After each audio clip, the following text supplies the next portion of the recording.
It's time to grab the bull by the horns. Hey! Okay, we got a special shout out today. Going out to my buddies over there. I love this podcast. The Beer and Bullshit Podcast. Ben and Chris, congratulations on 101 impeccable episodes. I love this podcast. And I gotta tell you, 101, that's a lot of beer. And a hell of a lot of bullshit. Gotta love these guys. And let's just slow down here for a second and do the math. Ow! Do the math. So get off your ass, let's do some math. Math. That's right, 101 episodes. That's gotta be at least, what is that, 606 beers apiece? I love it! Rock and roll, my brothers! And hey, while you guys are partying for 101, are you gonna have 2, 4, maybe 5? Fuck it!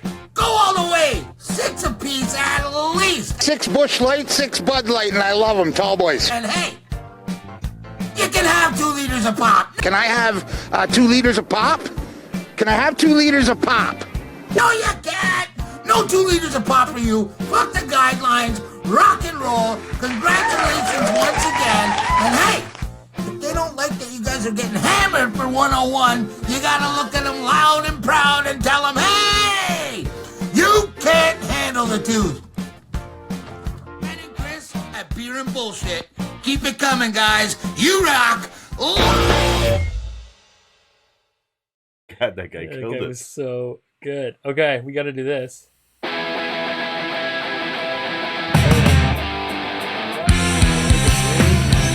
Hopefully people can hear us. There's a significant delay, I think, between the comments we're seeing and the live stream. So let's try to not stare over there, because then it's like weird. What? This is Beer and Bullshit, the podcast, episode 101. We did it. It's Thursday if you're listening to this. It's Wednesday if you're watching live.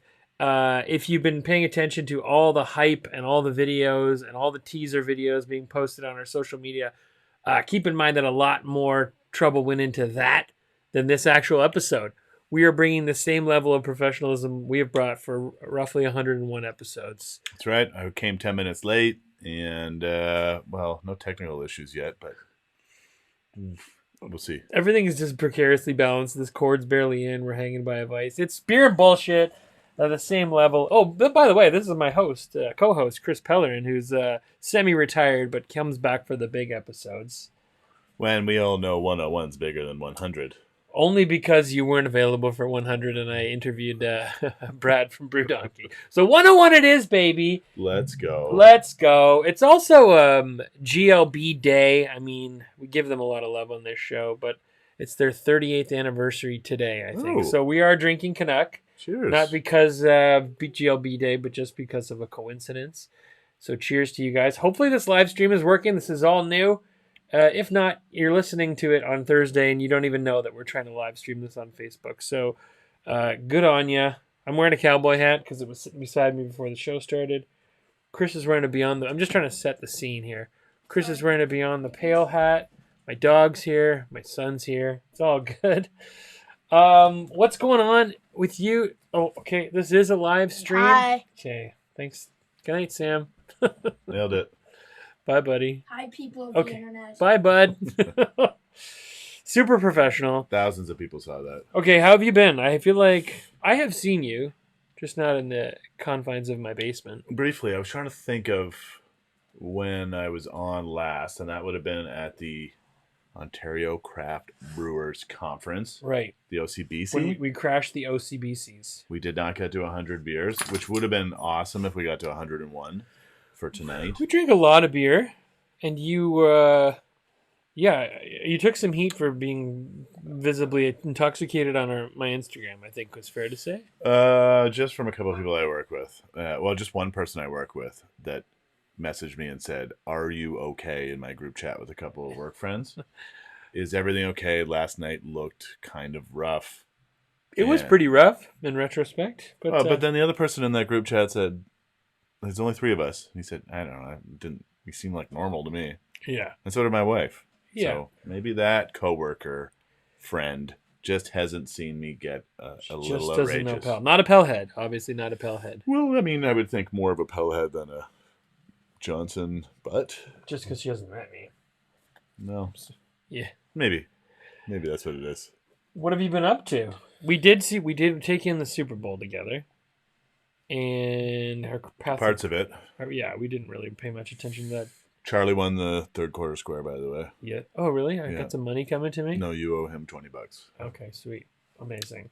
Yeah, I don't know. What have I been up to? The holidays were great. It's way too late to talk Wow. about them. No. We can't even say Happy New Year. It's way past that. Yeah, January, I lost my holiday weight because I drank a little bit less. And then since the turn of the calendar, February's been a drinking one so far. You're putting the pounds back on. Well, no pounds yet. There's always usually a week or two delay. But I have been pounding beers. I'm happy to say that I'm all-time high in my weight. But I've been working out. So who cares about the number that your weight is? Well, you know missed what it on Super Bowl when I was talking about after you left. I was talking about this may be the second time ever where you might be heavier than me. The last time was considerably less healthy. The last time was all Popeye's chicken and deli subs because I was eating like a fuckface at work lunches. And I was being super healthy at the time, but The tables have turned. well, You big fat fuck.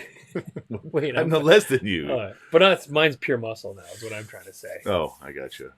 What about beer? Have you drank any interesting beer?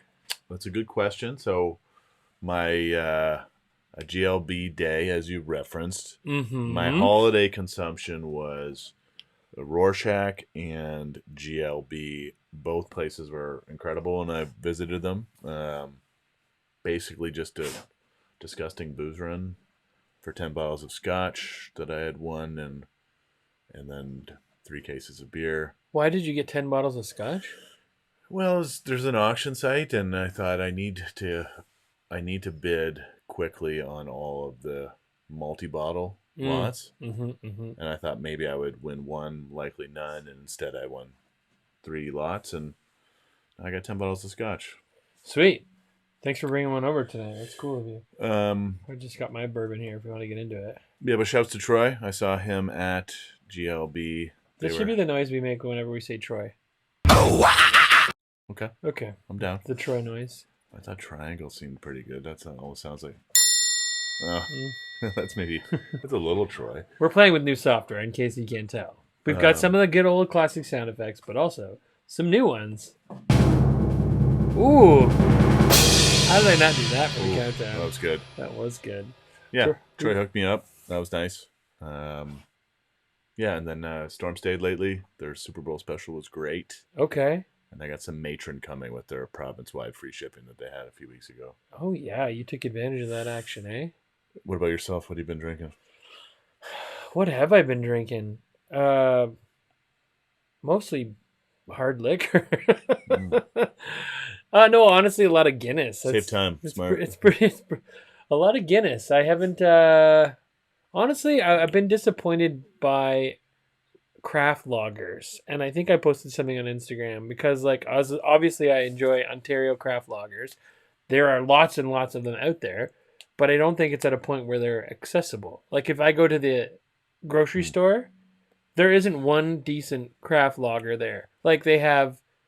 I enjoy Steam Whistle Pilsner. I know it's like people are angry. Nobody has a problem. They do. Whenever I post Huh? it, people are like, fucking Steam Whistle sucks. Huh. Steam Whistle doesn't suck. Fresh Steam Whistle is delicious. There's also Muskoka's lager, which is just, I'm sorry to the Muskoka folks. It's just not floating my boat. Is that Tread Lightly? That's their light lager. They Oh. actually have a Muskoka lager in the blue can. It's been around forever. But in the world of 2024 Ontario lagers, it does not hold up anymore because there are mind-blowingly good ones out there. Burdock is at the LCBO, so that one's available at our LCBO. But like in the grocery store, it is just IPAs, hazy IPAs, a couple of wheat beers, and session IPAs. Maybe it's just the Metro manager's choices, but we always talk about how like the craft lager boom is here, But like, there's a lot of craft lagers that suck. A lot of them, if you think about it, when you pour them, have no head retention. They're a little too sweet, a little too malty. There's mind-blowing great examples of crispy boys, but they are the exception, not the rule. So, have we entered the space that we were in 8 years ago, where it was IPAs, and every IPA is fantastic, and I got to get them from every craft brewery, and it's like, boy, that's a really mediocre IPA. Yeah, we're getting some Steam Whistle love here, and Ducks. Yeah, both great beers. Oh yes, Ducks is really good. But is that what we're seeing? Do you think people are now not discerning, and they're probably are they gonna get bothered by lagers, or so selective that they don't make that transition, or is it just you have 2 or 3 that you like and that's it? See, the IPA thing I think went down this juicy rabbit hole, which I loathe, and like it's just like the juicier the better, and the hazier the better, and like I think there's too much to hide behind. So like maybe it's good, but like if you're just after that juicy hop profile, then it's like, are you really? I mean, I'm shitting on New England IPAs and hazies, but like there's so much to hide, you know. Even with a well balanced West Coast IPA, there's bitterness to it. There's a malt backbone. There's the hoppiness. There's pininess. Like to me, a West Coast IPA is a thing of beauty, whereas like hazy and juicy things took it to its like bubblegum, you know, easily, I don't know, mass produced worst case version. So like I think we've just gone down it. You don't like IPAs anymore. You asked me. But I think the IPA culture went so far down a rabbit hole away from bitter that it's like shitty. Like now it's just like, I love juicy beers. Like I feel like people that drink juicy IPAs would also crush Michelob Ultras. Like I think it's like that there's crossover there. Maybe. Or like they would crush Five Alive.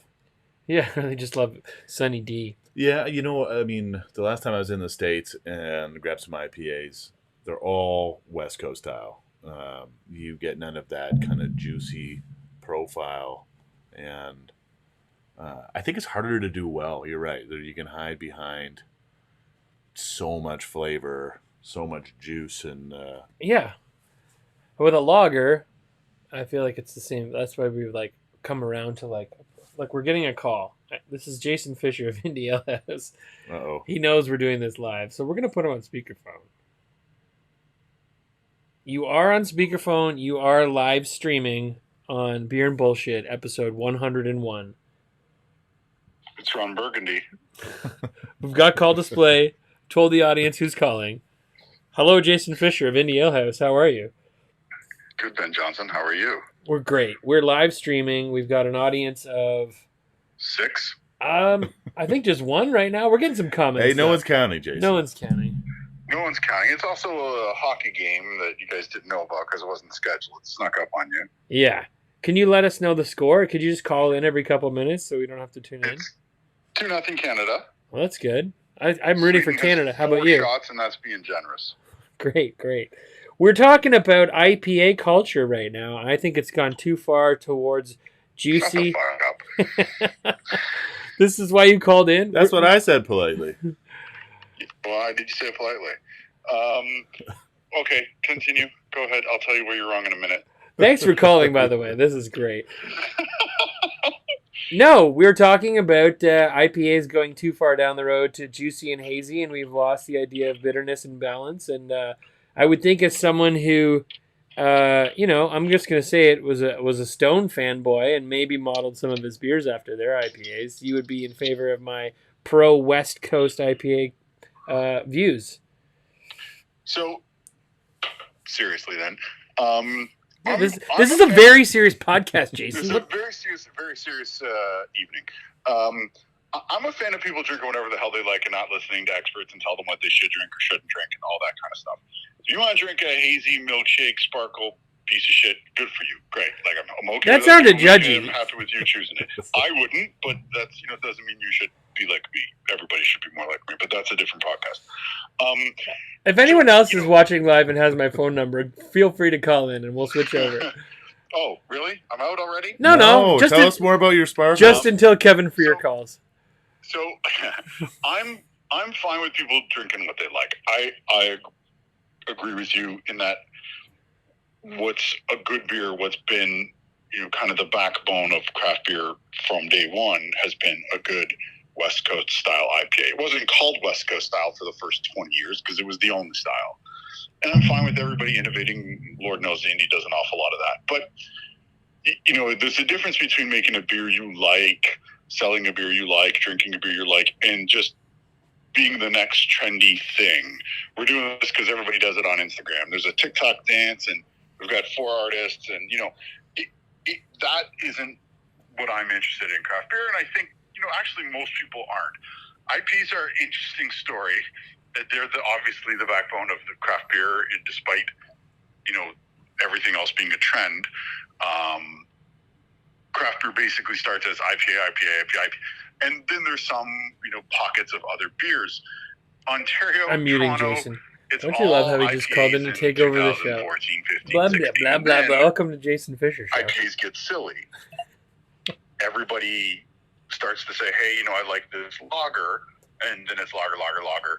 And my answer is maybe they didn't like IPAs in the first place. They just wanted to follow the trend. You got onto IPAs because they were cool then. You got onto lagers because they're cool now. Maybe you were always a lager drinker, like before craft beer dominated in Ontario and you drink lagers and ambers. So I'm not judging people. They can drink what they like. But I fully agree with you. A well-constructed IPA that has a lot of bitterness and some balance is what I would ask for 90% of the time if I go to a new place. Well, I like that. Jason. It's still 2-0 Canada. Thanks for In calling the in. anti-Russia Cup. Do you have any burning... we're going to do advice later. A lot of people email us to ask us for advice because we're experts on most things. If you have That's any true. questions, any burning questions, we can help you. What the hell's Mitch Marner doing on this team? I would say he belongs on Team Canada. You know what? He wants something that feels like second-round experience.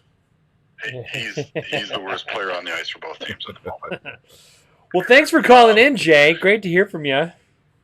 Whatever. Okay. I've done back-to-back podcasts with you now. Perfect. Jason? I should be on every week. Okay. Goodbye. Thanks for calling. The next time I'm on He's gonna is keep at going. Michigan and Trumbull in Detroit. We'll make it happen. Now that we have this live streaming technology, we will stream an episode live from Detroit. Me and you, corner of Michigan and Trumbull. Okay, perfect. Goodbye. Have a good night. Goodbye. Thanks for calling. Bye. This is a call-in show now. Welcome to Beer and Bullshit. Next caller, first-time listener, long-time listener. What? Yeah, so that was I was the last pod I was on.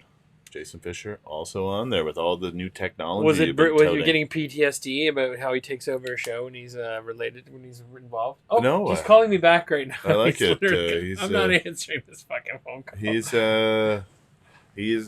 an innovator and He's an instigator and a cock puncher. but he's one of the more original guys in Ontario craft beer. I love his Those are two of perspective. his beer names: instigator and cock puncher. That's I know. why. I like okay. both of those beers. Okay.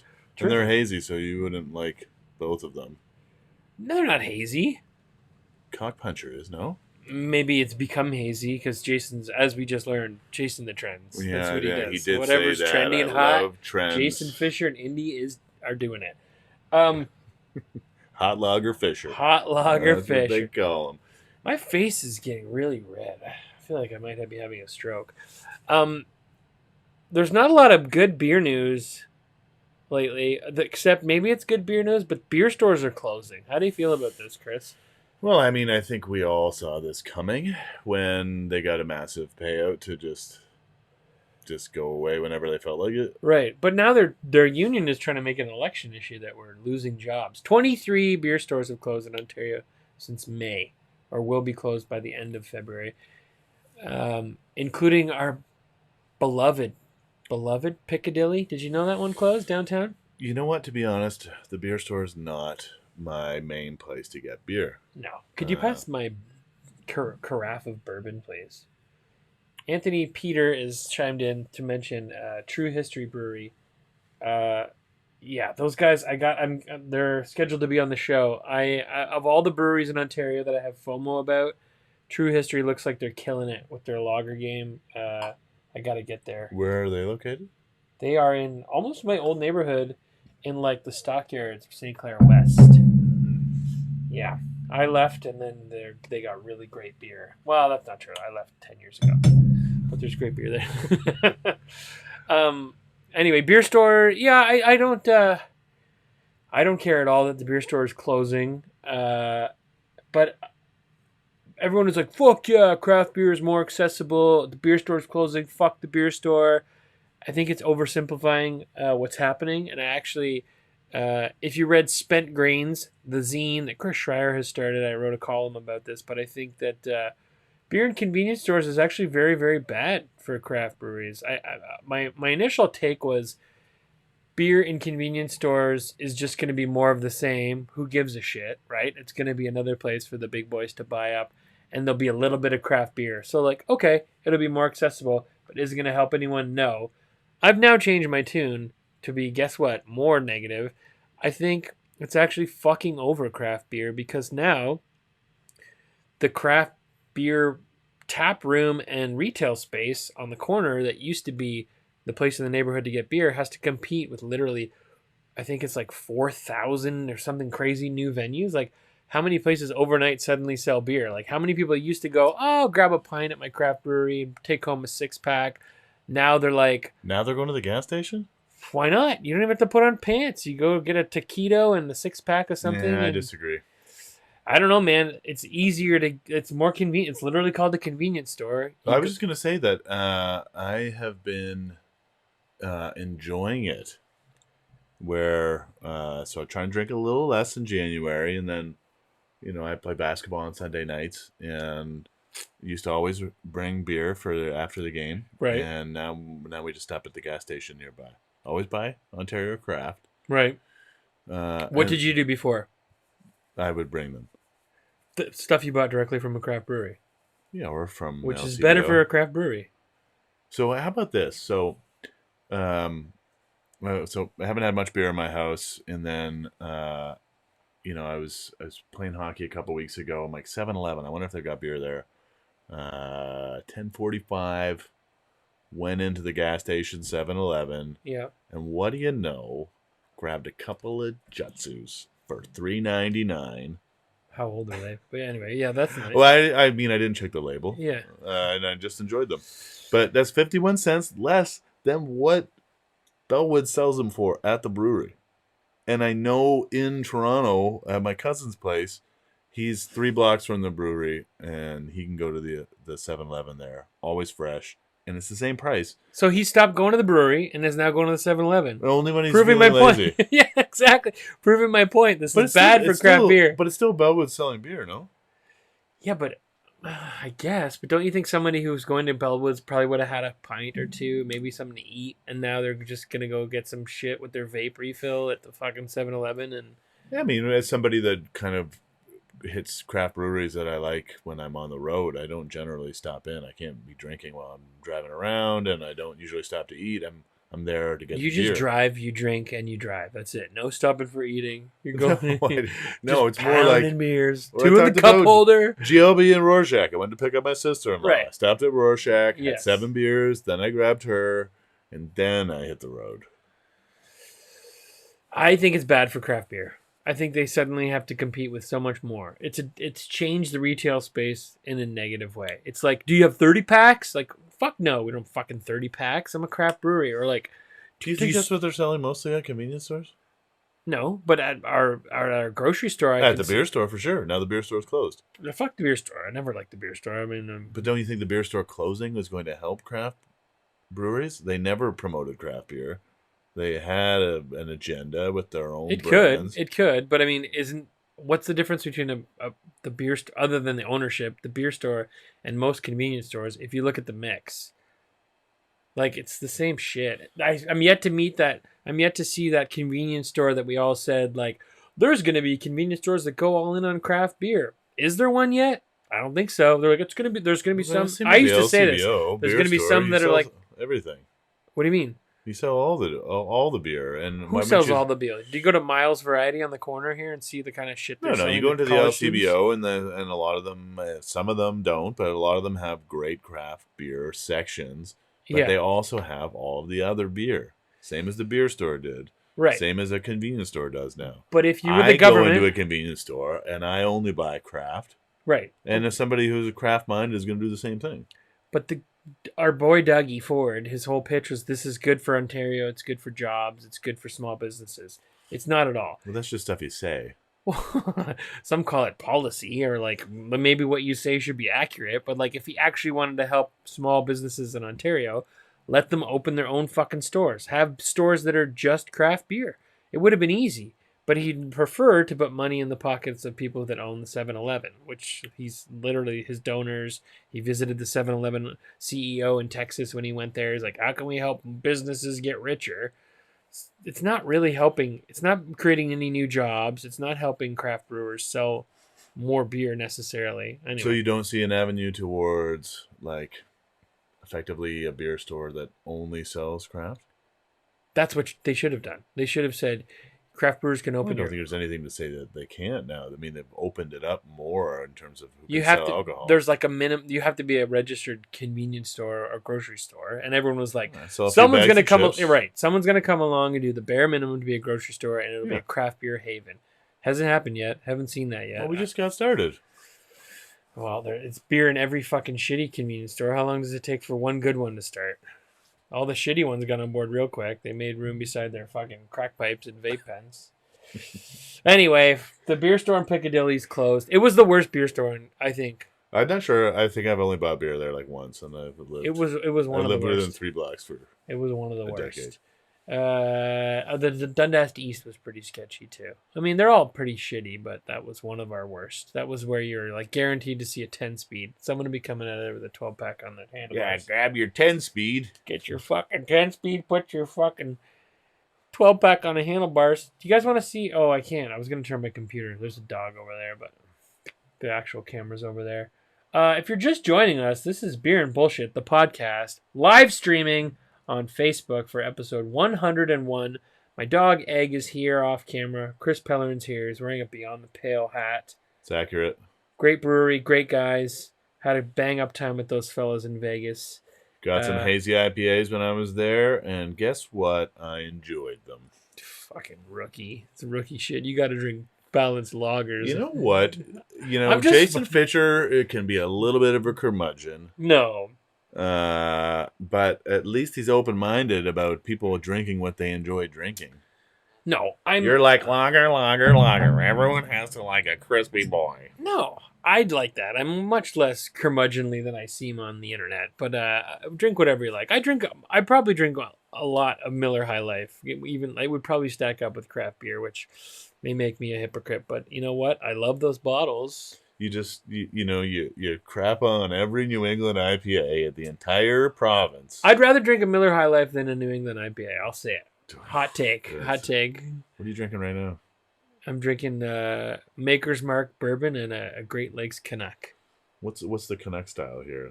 It's an American lighter- Pale Ale. It's an APA. Yeah. One of the best. All right. Well, It's a beauty beer. didn't fuck you with that line of questioning. Damn it. No, you're not going to sneak and catch me. There's beers that I love that have gone hazy to chase trends that I don't love anymore. Wizard Wolf was my favorite beer of all time for the longest time, and then it got hazy because it's like people like the haze. That's what They didn't change the recipe, though. Yes, they they just did. didn't filter it. No, they've changed the recipe. It's very different. It's been Anyway, a minute.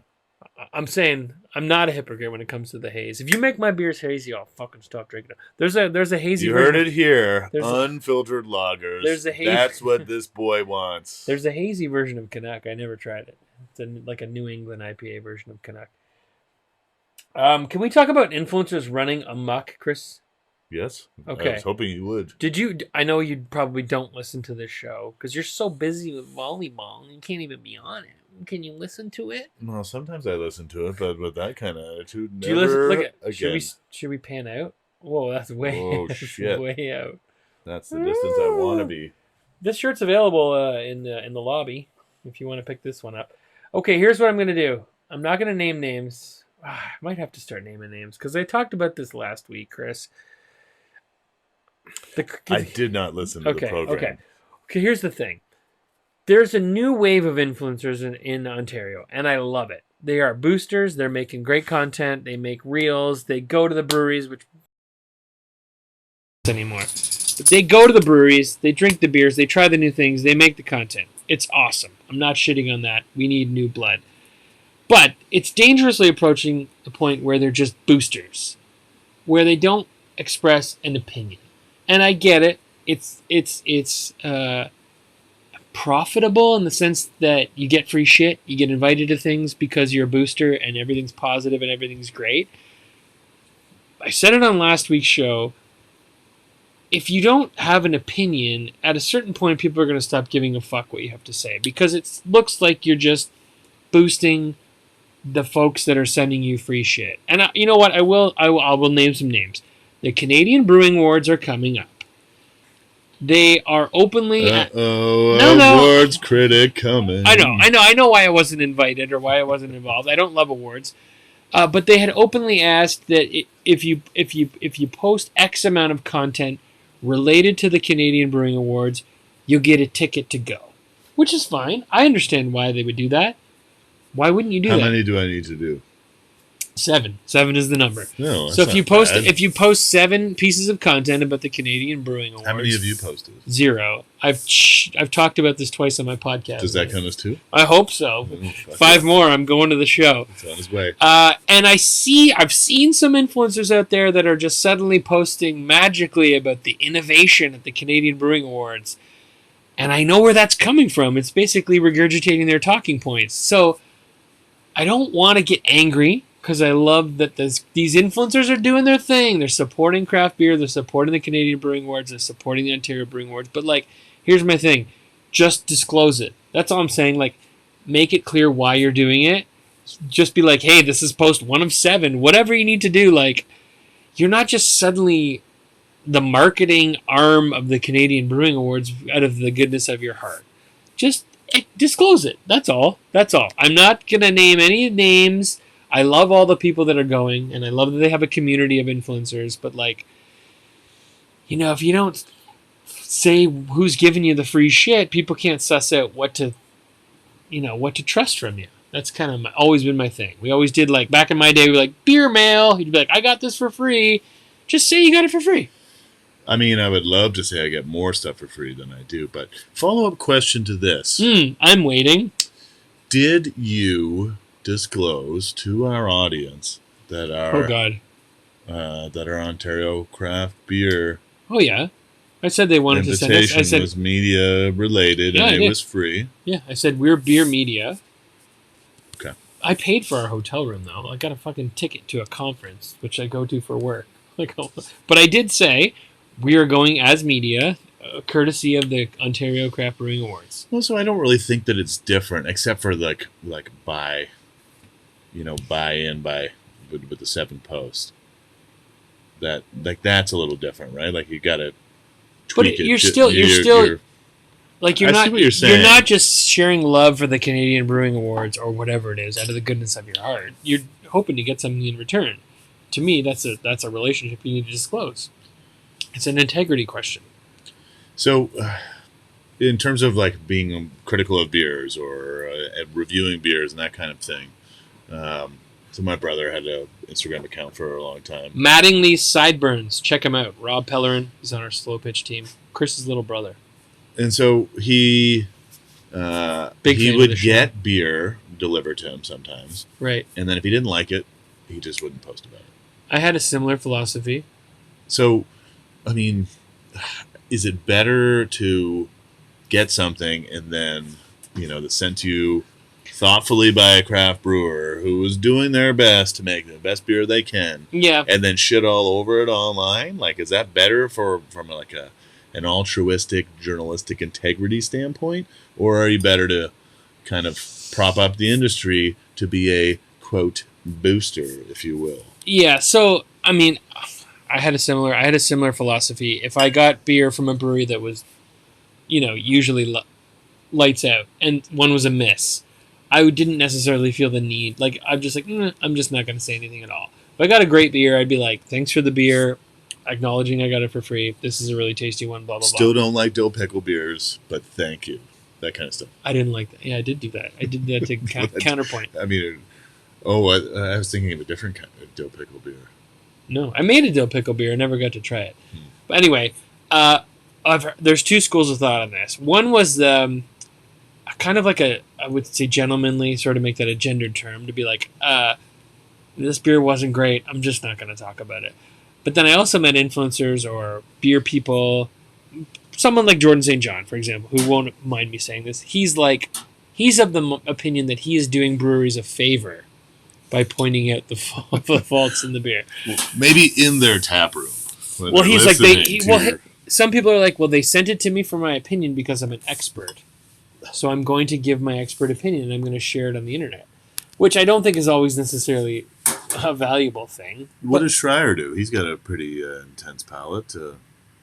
I think Schreier is beholden to no one anymore. He just drinks what he likes to drink when he talks after rugby, whatever the fuck he does. But I mean, he was so Chris, I would say, had a very friendly relationship with Amsterdam Brewery for a long time, and I think he probably had I'm not going to talk about this one that was a miss on his Toronto Beer podcast, Toronto Beer blog back in the day.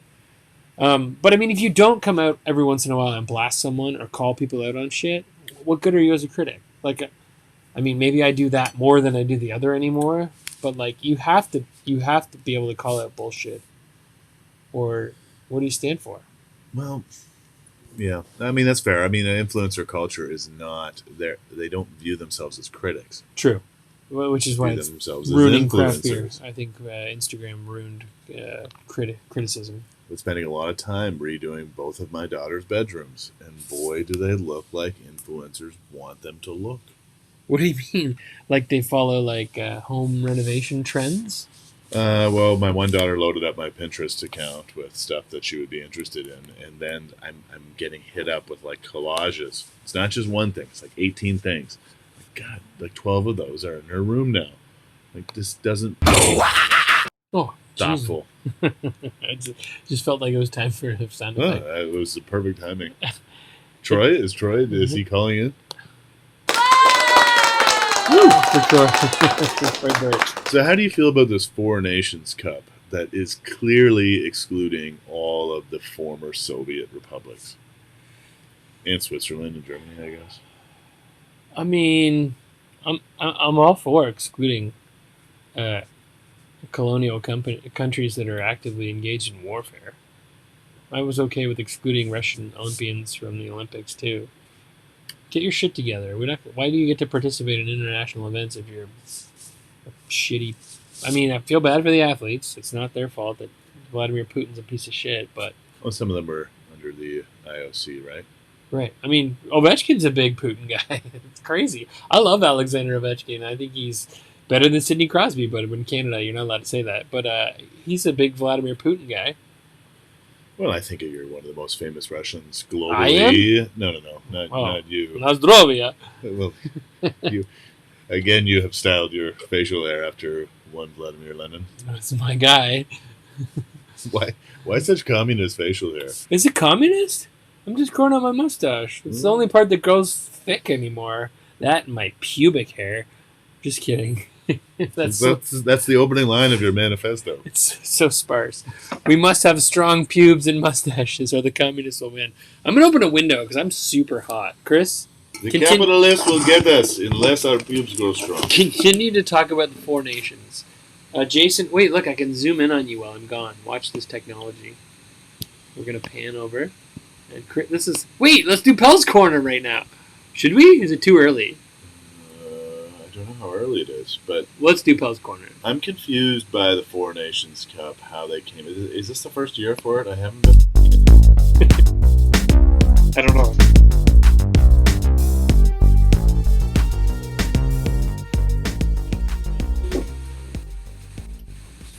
Great tune. It's been a minute since I heard that.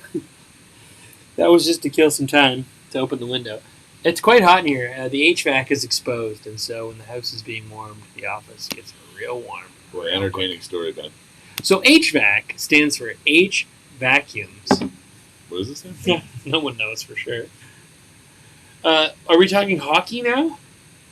Well, I was talking about that, the Four Nations Cup. I think, is this the first year they're doing it? I believe so. The timing to me is interesting. What do you mean? I guess it's right around All-Star time, but like it's, I don't follow hockey as closely as I used to anymore. But It doesn't feel like you've thought out these talking points at all. They're just rambling. no, this is a Jason Fisher talking point that he's not here to talk about anymore. He did update us that it's 2-1 now. Who are they playing? Sweden? Yep, 7 minutes ago. This stream is not fresh, and people will be like, yeah, that already happened a long time ago. So are we doing Pell's Corner or what? Yeah, open it up. Oh, hey, all right, here we go. Okay, wait, before you open up oh, no, it's open. We have to do it. It's wide open. You opened up the thing. You gotta do the thing. All right, so I know Pell's Corner has been We could do we could have a video now anyway, next time. It's been a little would you rather heavy in the past. Uh-huh. So I want to introduce a new segment. Would you rather? It's called This or That. Oh, which I thought so was different. super clever earlier. So different. But then as I thought of them, most of them felt very much like would you rathers or just open-ended questions. Okay. But I want to ask you about a couple of these things, Ben. Okay. Is this my beer? That is your beer. This or that? This beer or that beer? This is your beer. Okay, that's our first one nailed. It's and, Wednesday. And Hi, my doggy's here. Go ahead. Okay, here we go. Want to come up? You're at a brewery. Come on. And you have time for one beer. Yep. There. I just walked in the door. You just walked in. You've got like 20 minutes. Have I ever been here before? No. Okay. Important distinction. Is it time for their mainstay hit beer, or is it time for that seasonal one-off that the guy working the bar or girl working the bar tells you, this is new, it's super special. Come on. What do you got? I would actually... Do I have to choose this or that? Because I think this or that. Again, you don't have time. If you had time, you'd have both. There. That's a dog's ass. You don't have time for both the dog's ass and... Always time for a dog's ass. I would ask... Is this answering your question if I would say, I've never been here before. What's the beer I have to try to know what your brewery is all about? That's what I would do. Mm. This is what I do in restaurants, too. Wouldn't that have to be the mainstay beer, then? Yeah, like what's your flagship beer? Okay. I don't think you're gonna go to a brewery and be like, what's your like seasonal thing? You're trying something weird that has nothing to do with you got a pumpkin porter for me or not? Oh, no way. Unless they're like, hey, our brewers are really experimental and they just crush this new whatever with an experimental hop varietal, and I'd be like, yeah, I'll try that one. But it's definitely gonna be a full pint. It's not gonna be a tasting flight. And it's going to be the thing that the server says, this is the beer we're known for. Okay. That's a good answer. Thank you. Yeah. And I'll buy 2 hats and a t-shirt. Yeah, if I was going there, I would be going there purposefully with a beer in mind, likely, that I know as their flagship beer. Usually will do a Google. With restaurants, too. But then I always ask a server. You know what the other thing? Here, this is a pro tip I'm going to throw you for free. I travel for work a little bit. Appreciate you charging me for this. You're welcome. It's a freebie, but the next one's going to charge you. When you go to a restaurant, like I do a lot of research when I go to another city. What's the best place to eat? Blah, blah, blah. Where do the cool kids hang out? The non-tourists, where do they go? What's the trendiest spot? I'm super preppy. What's so trendy? Unbelievable. Where are they going to love my skinny jeans? No, you go to that place and you go... If you're out with colleagues or whatever, customers, clients, and you want to go drinking after, you ask the server. You go, where do you drink? Where do you go after work? That's always the best place to grab a drink afterwards. It has led me to some cool spots. It led me to Attaboy in Nashville, which was a fantastic bar that you didn't even know was a bar if you saw it from the outside because it was just like a concrete shed with a surveillance camera outside. And then the inside... No menus, just a wall of booze, and they're like, you tell us your mood and we make you a drink. Which is a little pretentious, but it was awesome. Oh, that's the same reason I went to Saskatoon once for a staff work party, and one of the staff at Saskatoon actually worked in this bar that was like actually cooler than any bar in London, and and was like, where should we go? And he just laid out the most incredible places for us to go. And now I have Get my Saskatoon memory up. of like, Saskatoon is awesome.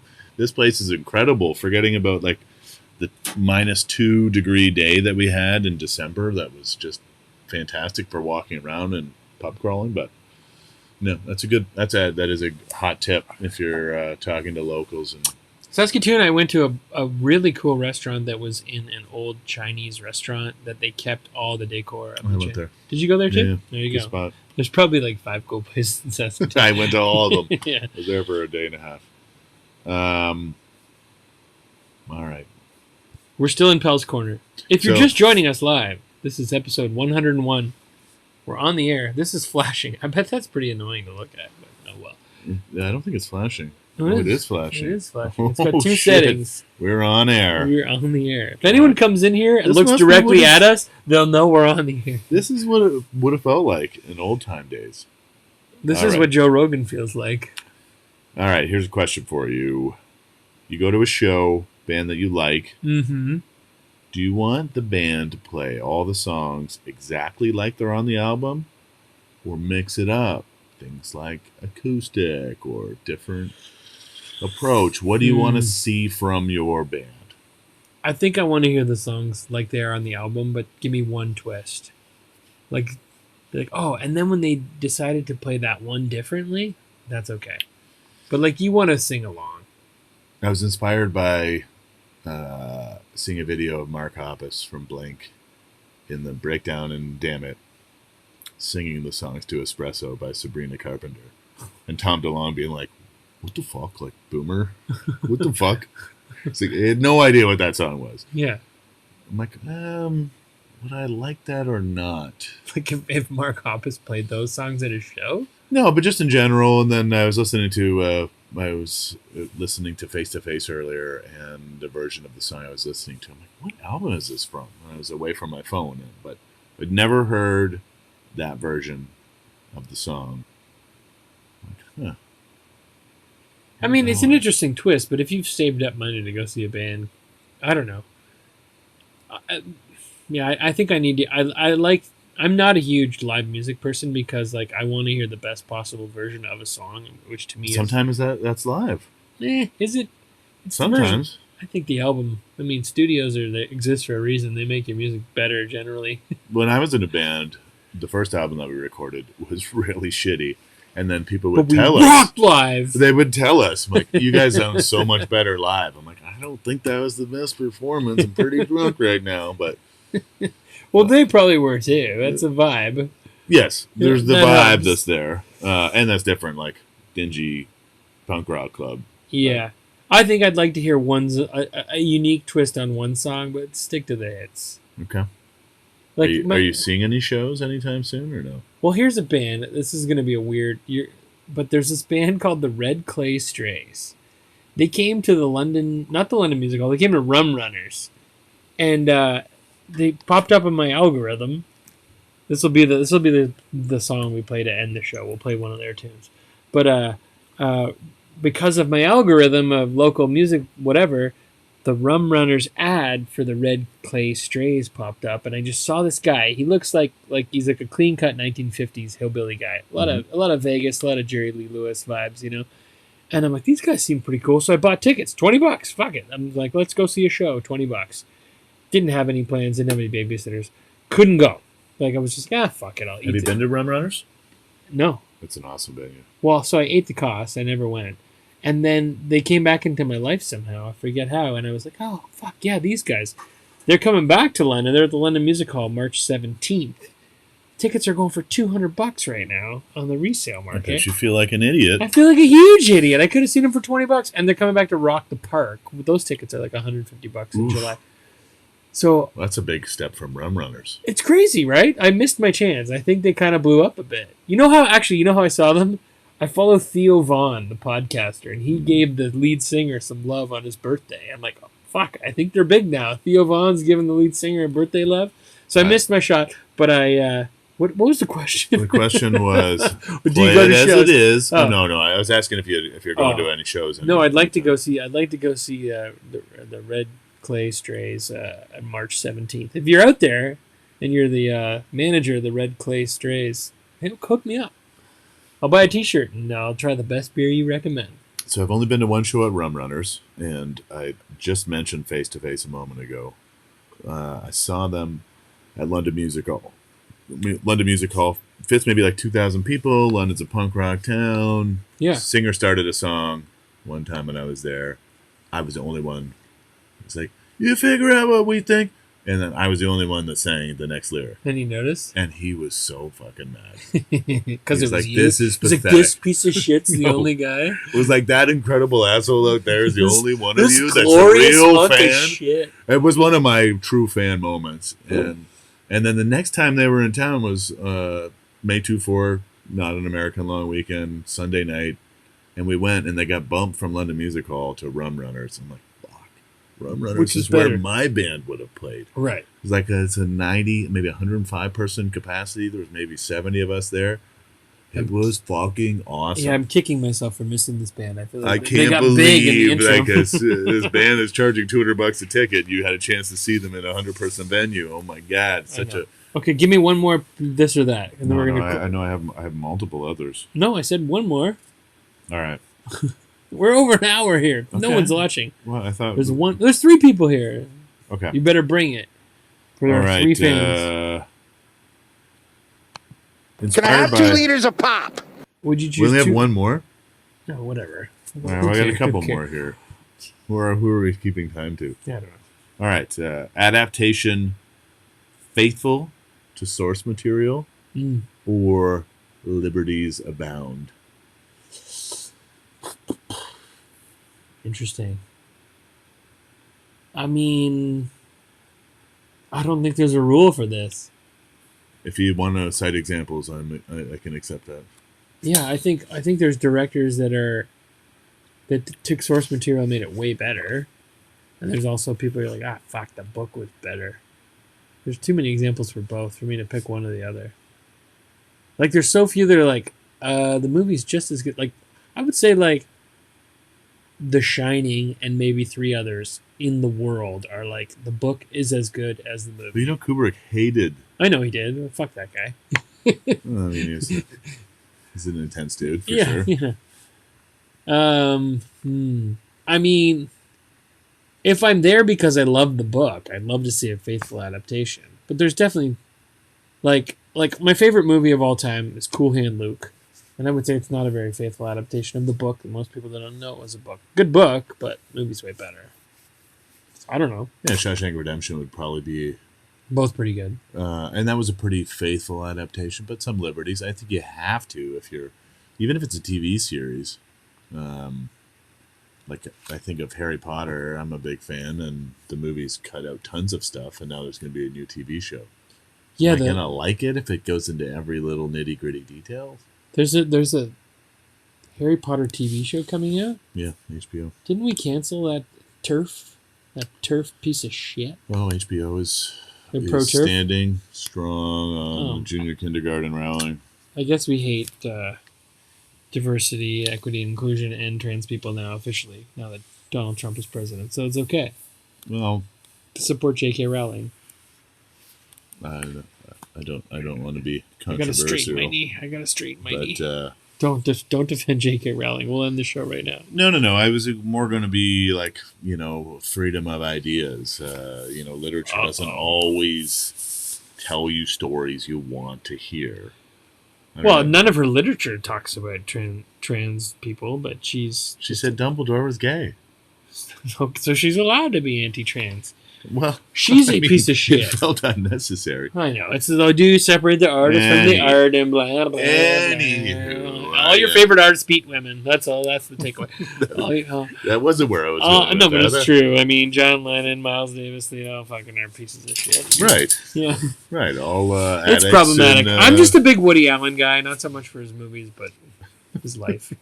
I like the way he lived his life. techniques. He lived out loud. All right, last one for you. Okay, my knee hurts. All right.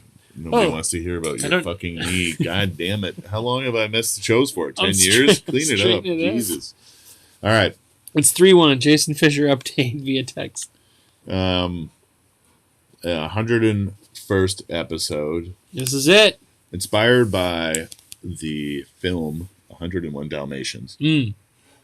What cute animal would you make a coat out of? And now I want everyone who is online watching, which it looks like there's thousands now. 2,200. If this question is without thought to humane practices, acknowledging Cruella de Vil was a pretty nasty piece of work, but like it's more about fashion, or you can make it about the sadistic, ritualistic killing of. Well, I mean, you're telling me I have to kill an animal. No, you do you answer the question how you. Do I have to kill an animal to make a coat out of it? 101 animals. I would use squirrels because I hate squirrels. I would choose the squirrels that are such a shitty fucking coat. Yeah, but like the squirrels that are chewing their way through the plastic of my garbage cans, through the cans, through my animal-proof cans, I would slit each of their throats individually. Oof. Myself. It got real dark. With skin. There's this brown fucker. He lives out there. I know. I'm not sure you're allowed to say that. It's a squirrel, first of all. Nobody edit that. Yeah, somebody.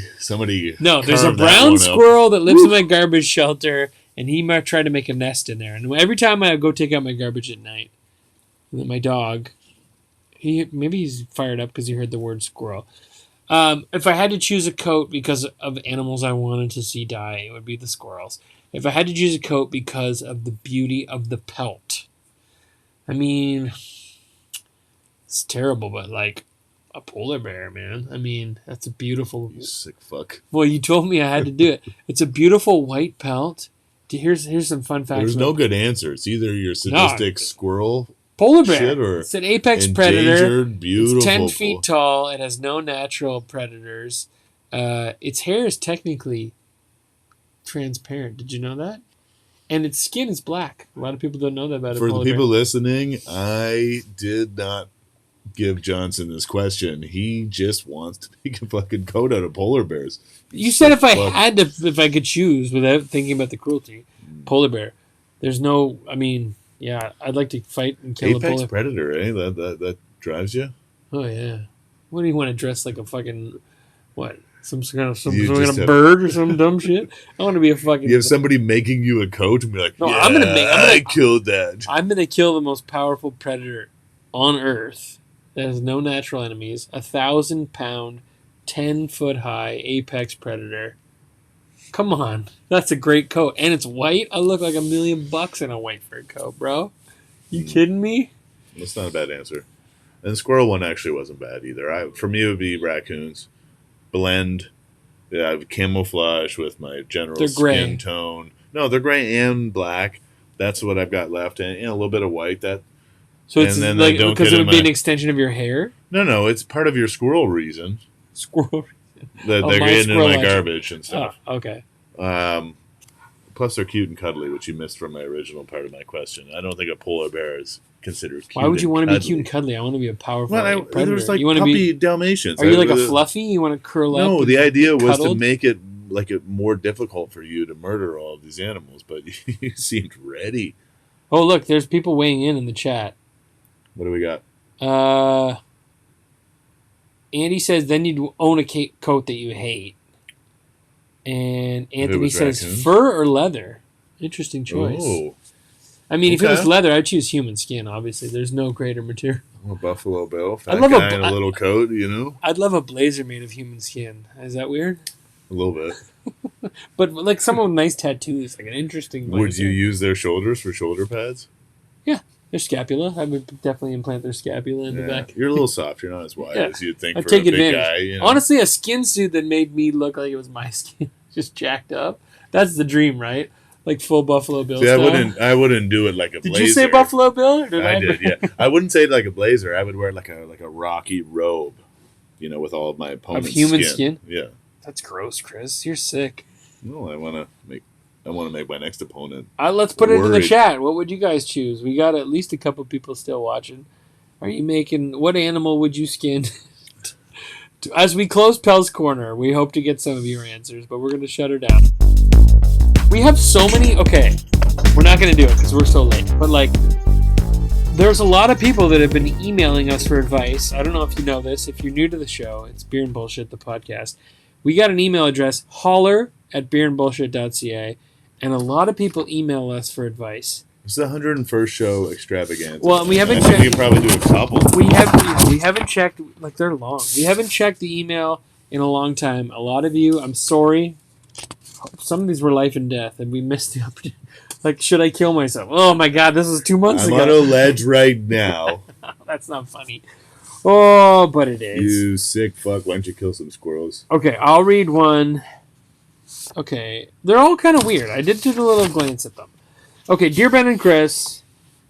Dear Ben and Chris. Actually, wait. This reminds me. We haven't played. We got an update. If you listen to the show, which obviously you do because you're here, Buck Martinez. Yes. He recorded our opening intro years ago. After a long hiatus, Buck Martinez sent us a personal message encouraging us to get back to the show.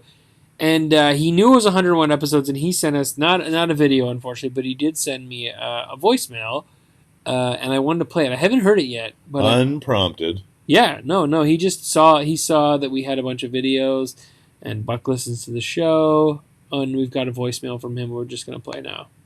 Ben and Chris, congratulations on 101 episodes. I can't believe you've made it this far. You grabbed the bull by the horns like I grabbed my thick, sweaty old man, Hog, and we love you. Whoa, well, that was weird. Well, that ended kinda cut off. abruptly, but he loves us. I'm pretty and sure his hog. Sweaty old man Hog. I need to hear that again. Ben and Chris, Did you congratulations say on 101 101? episodes. 101. I can't believe you've made it this far. You grabbed the bull by the horns like I grabbed my thick, sweaty old man, Hog, and we love you. Yes. Thick, sweaty old Thanks, man Hog. Buck. Thanks, Buck. That's awesome. It means a lot. You know what? I didn't understand why he had to talk about his penis, but I appreciate the sentiment. I'm a buck guy for sure. Big Buck guy. He was a tough fucker. He broke his leg in a game. We all know this. Okay, Dear Ben and Chris, my wife and I invited a couple over for lunch. Oh. We were asked, what should we bring? I said, beer. Their daughter and a friend dropped them off as the couple both wanted to drink. Okay, for lunch. Okay. They planned on picking them up around 5 p.m. That's a long lunch. Okay. For the first hour or so, I continuously offered them tall boy cans of imported beer that we had on hand for the occasion. Then we prepared lunch. So they drank for a bit. Okay. Gotcha. After lunch, they started drinking regular cans of beer, which they had brought. They didn't offer us any. He even took the remaining beer when they left. At exactly 5 p.m., his daughter and friend arrived to pick them up. Instead of leaving, the two declared that they hadn't had enough to eat and were hungry. Suddenly, it became our responsibility to find some quick food for them. I'm scratching my head whether this is normal behavior when one gets invited to someone's home for lunch or dinner. Drank dry in New Hamburg. Love New Hamburg. Love the burg. I mean, I feel like if you were a cool host, this is how most of my invites go. People come over with the intent of staying for a short while. We all drink too much, and I end up having them stay for more food or dinner. That's kind of what happens. We actually kind of have a standing Friday after school, after work thing with our next door neighbors. Let's come over, have a couple beers. It always turns into let's just order pizza and keep drinking. Thanks for the invite. Oh, they live next door, and That's our fair kids enough. are best friends. Yeah, I tend to agree with you. I think if you're hosting people, then you just plan to feed like 80 people. That would be my wife's attitude, and that's kind of my attitude as well. We got a few people coming over. Well, we should probably get like 3 cases of beer and 6 bottles of wine, and let's get some snacks. Let's get some. That has to be the attitude. My wife tackles food. I tackle drink, and then all of a sudden, those people leave at 2 p.m. Right. And now my family is set for like 3-4 days. We're just gonna graze and be drunk. I think this is a situation. Like, these people seem like they came to party, and the hosts weren't prepared. Which is like, oh, we're gonna have an easy lunch, which is fine. Be prepared for that, but you have to be prepared for the other option. If they come to party, you gotta be prepared for that. Yeah. Like we have people over, like we factor that in. It's like if we invite them over, it's gonna turn into dinner. We're gonna drink too much. So like if you're accepting the invitation, you're accepting that could happen. Well, that's a good point, that you would know the people that you're having. Maybe we don't know the people as well here that they're hosting. So maybe you wouldn't expect to invite the daughter and friend in No, for I think food. But you think the daughter and friend were supposed to stay? I think they came back. No, they came back to pick them up, and it was like, they're probably hungry. Feed them. We're going to drink more tall boys. I think brought. Oh yeah, I take my beer. I take beer home. I did it at the Super Bowl. I brought a bunch of beer. I left some, but I was like, Leon doesn't really drink this one. I'm going to take this one for the. See, I left my beer. I took one. Well, I mean, I regretted leaving it, but because I was like, I wanted to drink that beer. I think that's just that's bad hosting. Be prepared for it's any. It's bad guesting to take your beer, though. It is, but this is one of my best friends. I took one beer home. So I took beer on Friday because I knew no one would drink it, so I'm like, I'm gonna take it home with me. Yeah, at Wes's house. Yeah, we're naming names. That's fine. Yeah, that's different. We've known these people 30 years. More. It is. We didn't have that background. How tight is the friendship? Yeah, I don't think it's very tight. If you're emailing us for advice about it, he has a daughter apparently, and she came in my house. Okay, what do we got? We're gonna skip one. I don't like that one. Okay, this one, short and sweet, obviously from a listener. Dear Ben and Chris, who's better, Bill Paxton or Michael Biehn? Signed Tombstone Bob. I mean, who do you think that's from? I don't think it's Bob Mamandras. I don't think he listens. What? Really? I don't think he listens to us or has an email address. A question loaded. It does. I mean, you named like that would be the movie that would probably separate the Bobs from the Biehns. But I mean, you want to go first or me? If I had to pick one, who's better? Okay, listen. Who's cooler in his movie roles? Michael Biehn. Yes. Who makes every movie better by being in it? Bill Paxton. Like, you need a Bill Paxton in your movie. So I'm going with Bill Paxton. That's a good answer. Like, even in Bill Paxton, in his bit roles, he was incredible. Like a Terminator. He's in the Terminator for like 30 seconds, and we all remember that. And he was incredible in that. His clothes are the Terminator's clothes. True Lies. However, go for it. What is your favorite Bill Paxton lead movie? I mean, is there another one other than Twister? What the hell did I don't think so. What did Bill Paxton ever lead? Well, that's the question. That's not his deal. Versus Michael Biehn? Michael Biehn. What did he lead? In Terminator. Was he the lead? He was either the number 2 or number 3 if he wasn't the number 1. I think in terms of screen time, it's probably Linda Connor. Yeah, probably. Sarah Connor, Linda Hamilton. Yeah, Linda Connor. Which Sarah Connor? There's 4 in that movie. 3 of them get murdered. Well, I mean, I know what you're talking about. The titular Terminator. See, you could not put a Bill Paxton. I'm gonna go with Biehn. I like Biehn, like that Johnny Ringo performance in a movie where Bill Paxton is just kind of like a wet noodle. In the movie they were in together. He's a little brother. He gets killed. He's got his. Goddamn that scenery. Well, anyway, I'm gonna get out of here now. My arm don't work no more. That's not even what happens. He gets killed. Virgil's arm. Yeah. Anyway, Tombstone Bob knows what I'm talking about. You need to rewatch that fucking movie. Sorry, he dies. Bill Paxton couldn't play any of the Michael Biehn roles, and vice versa, because they're too cool. But I'm gonna go Paxton. I'm gonna go Biehn. True. Big Love. He was the lead in that show, which was quite good, where he was the Utah. But can you picture Bill Paxton delivering the speech that Michael Biehn delivered in The Rock? I can't picture Bill Paxton doing anything Michael Biehn ever did. Like, imagine Bill Paxton as Johnny Ringo. It'd be insane. No, it wouldn't. That's Latin, dear.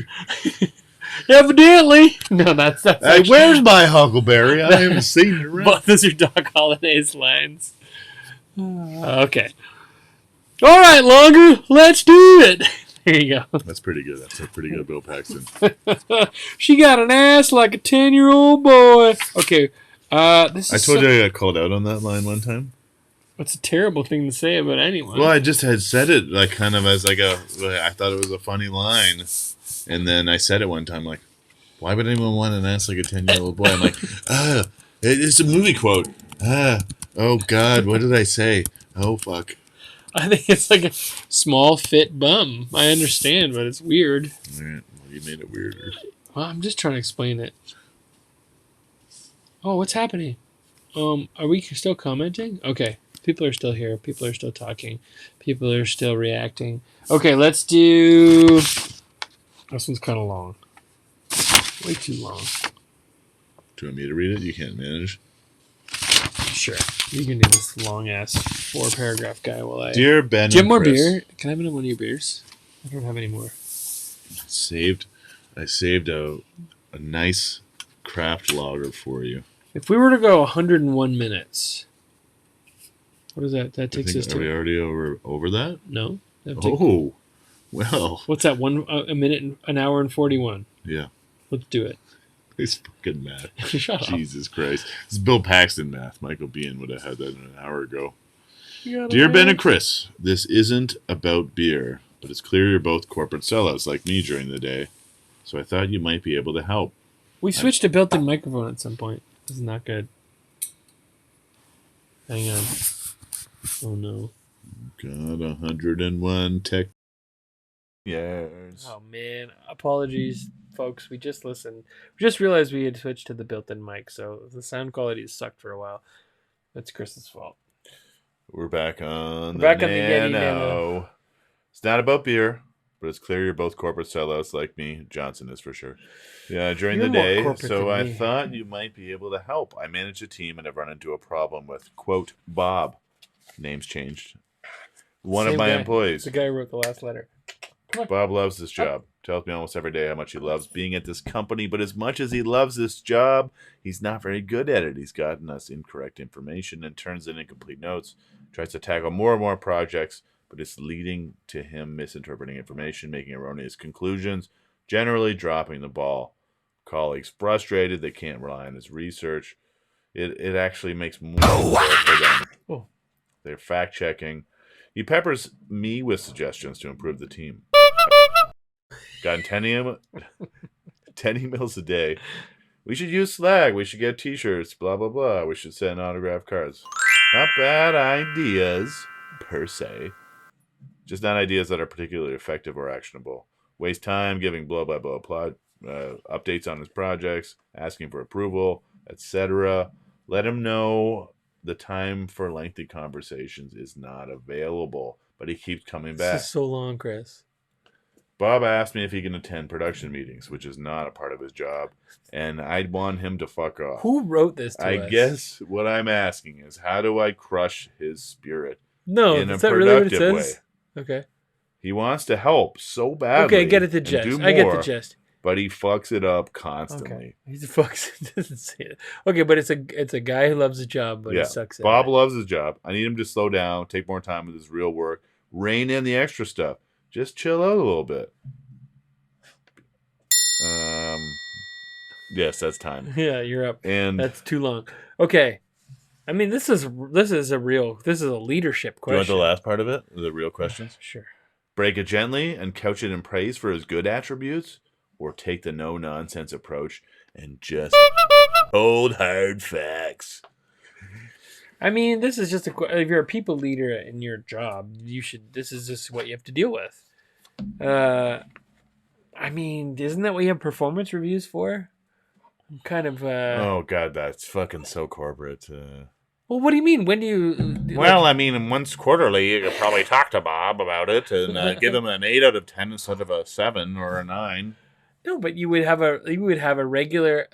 It's very corporate, but like just this is your development plan. Why don't you work on this? Why don't you work on getting out of my asshole more? Like just but couch it in corporate speak. But like, hey Bob, here's a development goal for you. Stop being a piece of shit. Well, what I would say is, have you thought about taking a peek in the mirror at all? Why does Bob feel so compelled and enabled to do things that are outside of his position? What have you been doing as a leader? You've got to this position where Bob's been doing this stuff for we don't know how long, but a long time. Why don't you take control of the situation? How did you let it spiral to this point? Be a drunk fuck. Maybe Anyway. maybe it's a drunk fuck.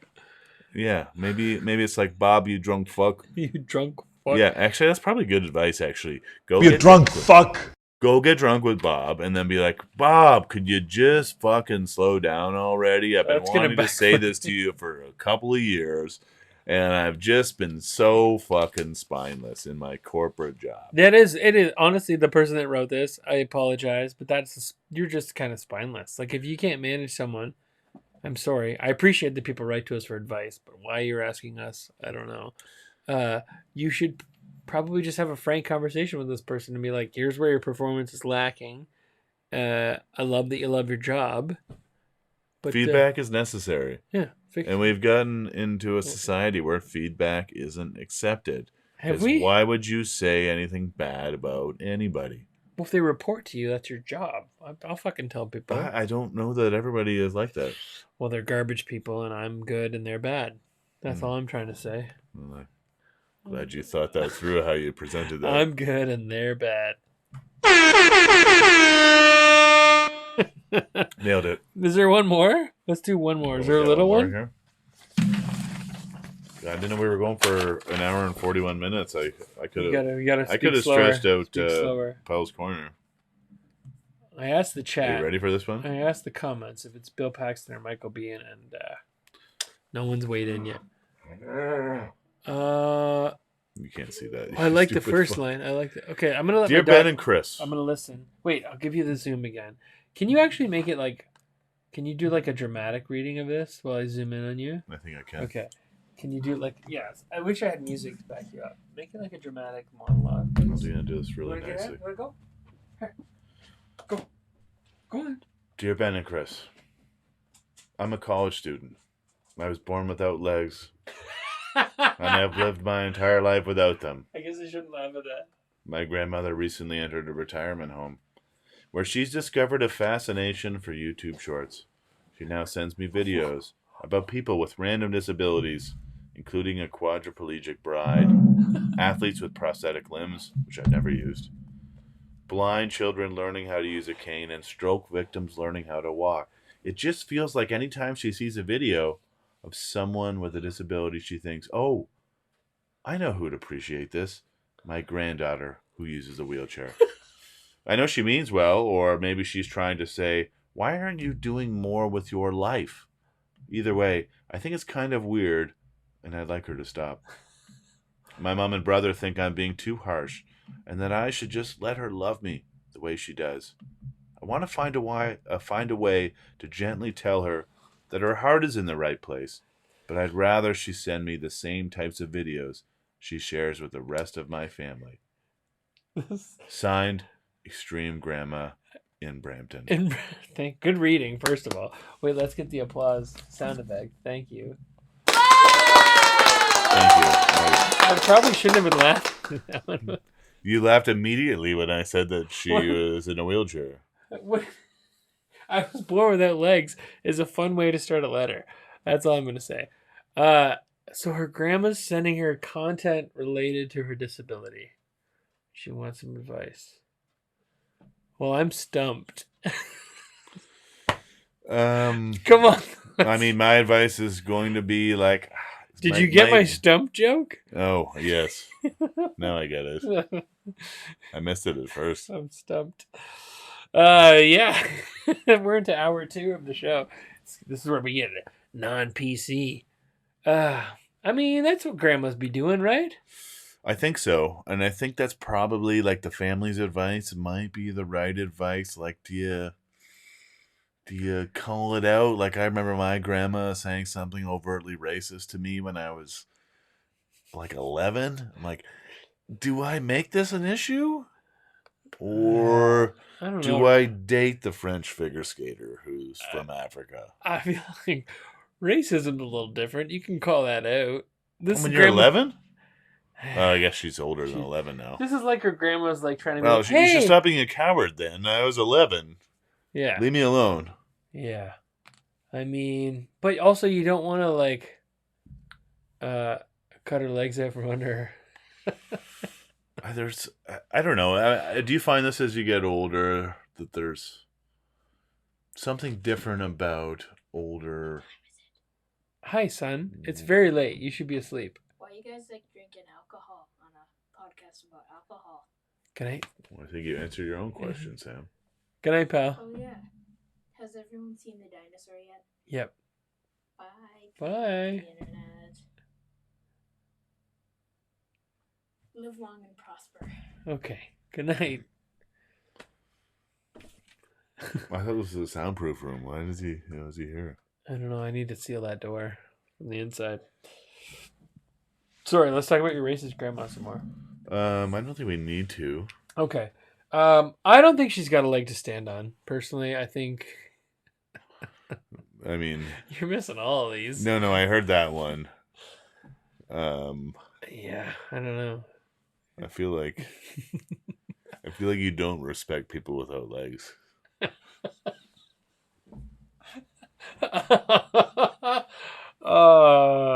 Maybe. That is a tough situation. I think you need to just let grandmas be grandmas. If you've got no legs, I'm sorry. Maybe the argument has no legs. Yeah, you got no legs to stand I think you debate it with older people in your life. And now that I'm kind of getting to be a moderately older person in my life, like I got teenage kids, I've got a sister-in-law. And they all have their legs, though, Chris. Most of them. Really? Yeah. Yeah, that's good. Good for you. But I can see a point where I get out of touch. Despite being like kind of a liberally thinking, open-minded person, I could see eventually a time where I don't know what the fuck is going on. I was going to say stuff from when I grew up. Can we call people legless anymore? What do we even say? What do we call them? Well, what do you mean? I don't even know what to call this legless person rolling around. Back in my day, we didn't have these types of we're people. getting canceled. Episode 101. It took anyway, wow, Jesus. Thank you for writing in Extreme Grandma from Brampton. Anyway, my advice would be... just don't open the videos. Like, I mean... my mom sends me weird shit she thinks is relevant to me, or my grandma's dead. She was 101. But I'm guessing you're younger than us. Just don't open it, or like take it with a grain of salt. It's obviously comes from a nice place. I have friends, even people I occasionally podcast with, that send me objectionable videos. And what? You know what? I open them, but if I feel they're objectionable, I don't respond. Because I'm above that petty